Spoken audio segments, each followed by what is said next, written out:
In the middle of the 19th century, America was a restless experiment. The Civil War had torn the nation apart, but it had also awakened a new hunger. A hunger for power, for progress, for dominance. Steel, railroads, and invention were shaping the future. The world was changing faster than ever before, and those who could harness that change stood on the edge of unimaginable wealth. But amid the noise of factories and the fever of new money, one man was already thinking bigger. He believed the future would not belong to the boldest or the strongest, but to the most organized. His name was John Davison Rockefeller. To some, he was a visionary who built the foundations of modern business. To others, he was a ruthless monopolist who strangled competition and reshaped capitalism into a weapon. Whatever history decides, one thing remains clear. He was the man who built the first great American monopoly. This is his story of ambition, control, empire, and redemption. Phase 1. The Roots of Discipline. A Childhood of Contradictions. John D. Rockefeller was born on July 8, 1839, in Richford, New York. He came into a world divided, and that division would shape him forever. His father, William Avery Rockefeller, was a traveling salesman, a man who charmed strangers and sold fake medical potions under false names. He was clever, deceitful, and often absent. He'd vanish for months at a time, leaving his family to fend for themselves. His mother, Eliza, was his opposite, devout, methodical, and endlessly patient. From his father, John learned persuasion. From his mother, discipline. Between deceit and devotion, he found balance. The Rockefellers were not wealthy. They moved from town to town, chasing opportunity. John grew up watching his mother save every penny, recording every expense in ledgers. She would often remind him, "Willful waste makes woeful want." That single lesson, the horror of waste, would define his life. At 16, Rockefeller got his first job as a bookkeeper for a small produce commission firm. He earned 50 cents a day, but he loved the structure of business, the logic of ledgers, the power of numbers. He treated each transaction like a moral act. He once wrote, "I believe the power to make money is a gift from God, to be developed and used to the best of our ability for the good of mankind." In those early years, he built habits that would never leave him. Waking early, tracking every dollar, keeping a perfect record of every expense. While his peers dreamed of adventure, Rockefeller dreamed of control. He didn't just want wealth, he wanted certainty. Phase 2. The Birth of Oil. A New Light for the Modern World. In 1859, in Titusville, Pennsylvania, a man named Edwin Drake drilled the first successful oil well. The discovery would ignite a revolution. Before oil, people relied on whale oil and candles to light their homes. They were expensive, unreliable, and limited. But now, there was a substance deep underground that burned clean and bright: kerosene. The age of oil had begun. Speculators rushed to drill wells, and refineries sprouted across the country like weeds. It was chaos, fires, bankruptcies, oversupply.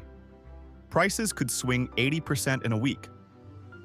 Fortunes were made overnight and lost just as fast. Amid the frenzy, a young Rockefeller saw something that others didn't.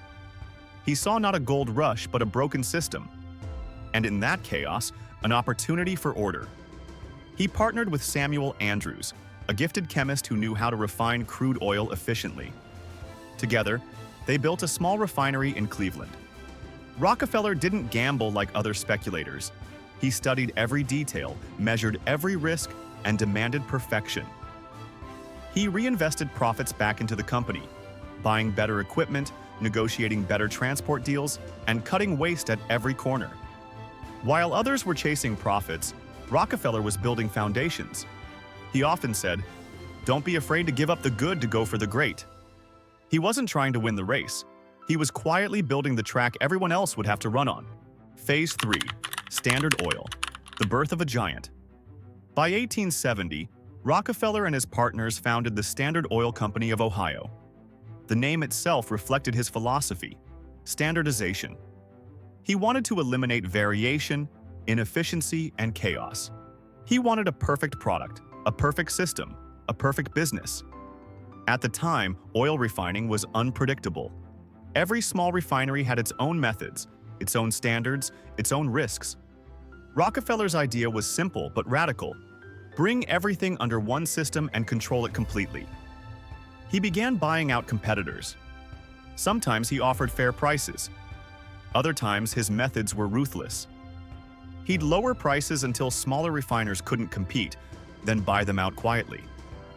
Those who joined him prospered. Those who resisted disappeared. By 1879, Standard Oil controlled 90% of oil refining in the United States. It was the most powerful corporation on earth. But Rockefeller didn't see himself as a tyrant. He saw himself as a builder, creating stability where there had been chaos. He believed his empire benefited everyone: investors, workers, even consumers. He once said, "We must ever remember we are refining oil for the poor man, and he must have it cheap and good." To him, Standard Oil was a service, not just a business. But beneath that calm, moral exterior lay a system of total control. He controlled the wells, the pipelines, the refineries, the storage, and the transport. He wasn't just in the oil business. He was the oil business phase 4. The railroad wars. The empire. Beneath the empire.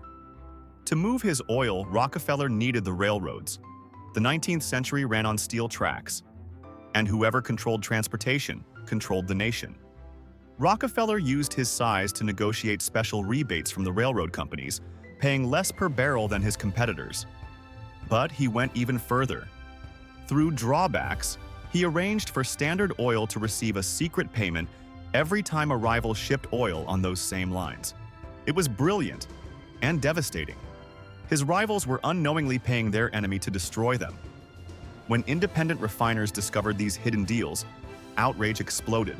They called him a traitor to fair trade, a manipulator of the system. But Rockefeller remained calm. He defended his methods by saying, "The day of combination is here to stay." Individualism has gone, never to return. And he was right. His model, vertical integration, would become the template for every major corporation in the 20th century. Yet as his power grew, so did the public's fear. Standard Oil wasn't just a company anymore. It was a nation within a nation. Phase 5. The breaking point. Ida Tarbell and the fall of a titan. For years, Rockefeller operated in secrecy, rarely photographed, rarely seen. He preferred the shadows, letting his empire speak for him. But in the early 1900s, a woman named Ida Tarbell changed that forever. Her father had once been driven out of business by Standard Oil, and she vowed to expose the truth. Her series, The History of the Standard Oil Company, published in McClure's magazine, unveiled the dark machinery behind Rockefeller's empire. She revealed the secret deals, the price wars, the intimidation, the system of quiet domination that had strangled an entire industry. Her words shook America. Rockefeller was called the most hated man in the country. Public outrage grew, and politicians began to act.